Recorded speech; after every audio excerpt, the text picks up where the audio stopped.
ఈ నెల 20న రాష్ట్ర కేబినెట్ సమావేశం జరగనుంది. సీఎం రేవంత్ రెడ్డి అధ్యక్షతన 20వ తేదీ సాయంత్రం 4 గంటలకు సచివాలయంలో జరగనున్న మీటింగ్ లో పలు కీలక అంశాలపై చర్చించనున్నారు. హైడ్రాకి చట్టబద్ధత, భూమాత పోర్టల్ పై మంత్రివర్గ సమావేశంలో డిస్కస్ చేసే ఛాన్స్ ఉంది. వరదల వల్ల జరిగిన నష్ట పరిహారంపై చర్చించి జిల్లాల వారీగా ఎంత పరిహారం చెల్లించాలనే దానిపై నిర్ణయం తీసుకుంటారని తెలుస్తోంది.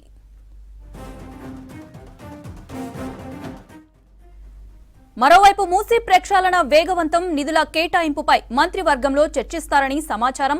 జాతీయ రహదారులు, సిటీ రోడ్ల డ్యామేజీపై కూడా చర్చించి రిపేర్లకు నిధులు కేటాయిస్తారని సెక్రటేరియట్ వర్గాలు చెబుతున్నాయి. స్థానిక సంస్థల ఎన్నికలు, కులగణనపై భేటీలో మాట్లాడే ఛాన్స్ ఉంది.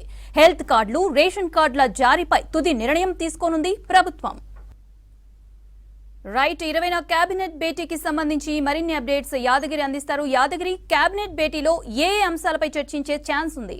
నిర్ణయాలు కూడా తీసుకునే అవకాశం అయితే మనకు కనబడతా ఉన్నది. ఇక ఇప్పుడున్నటువంటి సిచ్యువేషన్ లో మనకు ఈ హైడ్రాక్ సంబంధించి ఎక్కడ చూసినా కూడా హైడ్రాక్ సంబంధించి రాష్ట్ర వ్యాప్తంగా పెద్ద ఎత్తున చర్చ జరుగుతా ఉన్నది.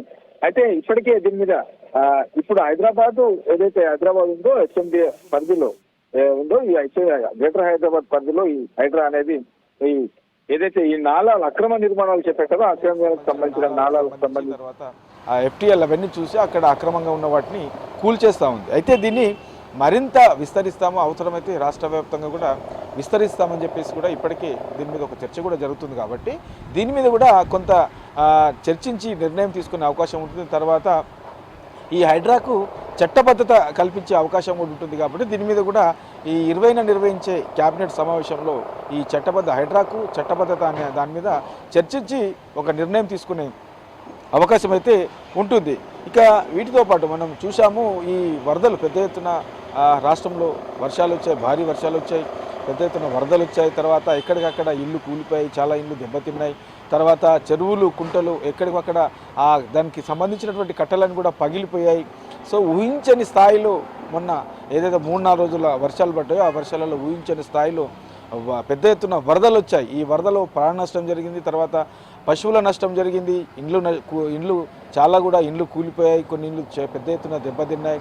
ఇట్లా అన్ని రకాలుగా కూడా రాష్ట్రంలో చాలా నష్టం అయితే ఏర్పడ్డది. ఇక నిన్ననే దీనికి సంబంధించి ప్రభుత్వం తరపు నుంచి కూడా ఒక నోటు కూడా రిలీజ్ చేశారు. రాష్ట్ర వ్యాప్తంగా 10,000 కోట్లకు పైగా నష్టం జరిగింది అని చెప్పేసి, అన్ని రకాలకు సంబంధించి 10,000 కోట్లకు పైగా నష్టం జరిగింది అని చెప్పేసి ఒక నోటు కూడా రిలీజ్ చేశారు.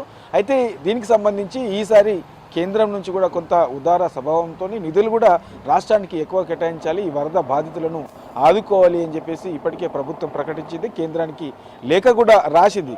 సో దీని మీద కూడా 20న నిర్వహించే రాష్ట్ర కేబినెట్లో ఈ చర్చకు వచ్చే అవకాశం ఉంది. దాని మీద కూడా ఒక నిర్ణయం తీసుకునే అవకాశం అయితే ఉంటుంది. ఎందుకంటే ఇప్పటికే కొన్ని జిల్లాలకు సంబంధించి, తర్వాత వరద బాధితులకు సంబంధించి ప్రభుత్వం ఇప్పటికిప్పుడు కొంత పరిహారాన్ని అయితే ప్రకటించింది.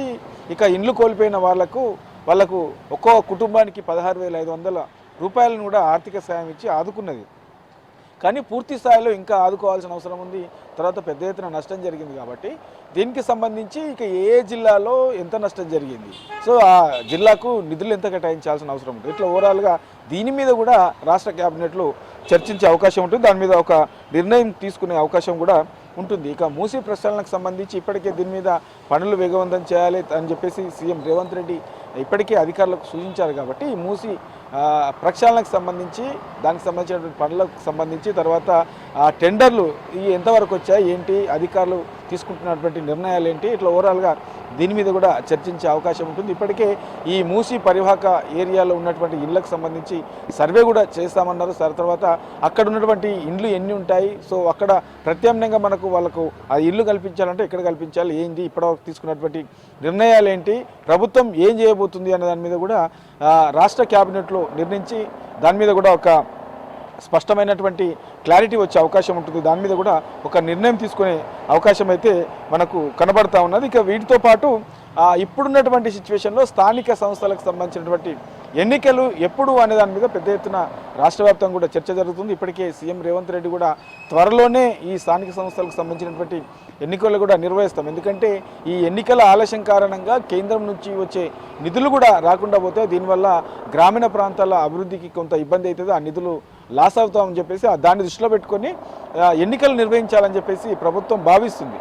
అయితే ఇందులో ఏదైతే ఈ కులగణనకు సంబంధించిందో బీసీ కులగణనకు సంబంధించి ఏదైతే కాంగ్రెస్ హామీ ఇచ్చింది, ఎన్నికల ముందు ఇది హామీ ఇచ్చింది కాబట్టి ఈ కులగణన చేసిన తర్వాతనే ఈ స్థానిక సంస్థల ఎన్నికలు పోవాలని చెప్పేసి బీసీ సంఘాలు డిమాండ్ చేస్తున్నాయి. అయితే ఇప్పటికే దీని మీద కొత్తగా బీసీ కమిషన్కి సంబంధించినటువంటి చైర్మన్తో పాటు సభ్యులను కూడా కొత్తగా నియమించారు.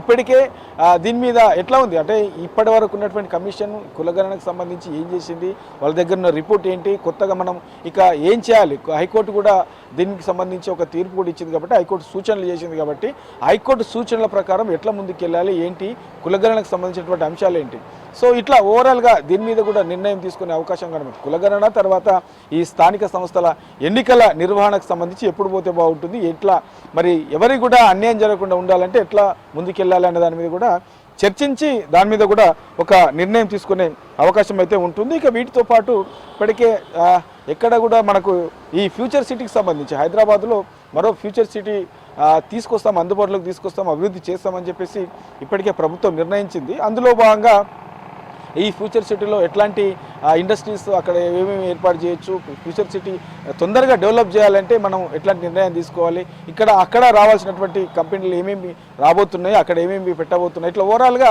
ప్రభుత్వానికి సంబంధించినటువంటి అంశాల మీద కూడా ఈ ఫ్యూచర్ సిటీకి సంబంధించి ఎట్లాంటి నిర్ణయం తీసుకోబోతుంది అనే దాని మీద కూడా 20న నిర్వహించే రాష్ట్ర క్యాబినెట్లో చర్చించే అవకాశం అయితే కనబడుతున్నది. వీటితో పాటు కాంగ్రెస్ అధికారంలోకి వచ్చిన తర్వాత అమలు చేస్తున్నటువంటి ఈ సంక్షేమ పథకాలు ఏవైతే ఉన్నాయో 6 గ్యారంటీలకు సంబంధించినటువంటి పథకాలు ఏవైతే ఉన్నాయో దానికి సంబంధించి ప్రజల్లో ఎట్లాంటి అభిప్రాయాలు వస్తున్నాయి. సో ఇప్పటికే కొన్ని పథకాలు అమలు చేస్తూ ఉన్నారు. సో ఆ పథకాలకు సంబంధించి ఇప్పుడు రైతులకు రుణమాఫీ 2 లక్షల లోపు ఉన్న వరకు రుణమాఫీ చేశారు. తర్వాత ఈ ఆర్టీసీ బస్సుకు సంబంధించి ఫ్రీ ట్రాన్స్పోర్ట్ మహిళలకు కొనసాగుతూ ఉన్నది. ఇంకా ఇదైతే ఇవి 200 యూనిట్ల వరకు ఫ్రీ ఉచిత కరెంటు కూడా కొనసాగుతుంది. ఇట్లా కాంగ్రెస్ ప్రభుత్వం అమలు చేస్తున్నటువంటి పథకాలకు సంబంధించి ప్రజల్లో ఎలాంటి అభిప్రాయం ఉన్నది, ఇంకా పూర్తి స్థాయిలో ఇవి అమలు అవుతున్నాయా లేదా, అమలు కాకపోతే ఇంకా ఎక్కడెక్కడ లోపాలు ఉన్నాయి, ఇట్లా ఓవరాల్గా దీని మీద కూడా చర్చించి దాని మీద కూడా నిర్ణయం తీసుకునే అవకాశం ఉంటుంది. ఇప్పటికే చాలా ఏరియాలలో కూడా ఈ ఇండ్లు కోల్పోయిన వాళ్ళు చాలామంది ఉన్నారు.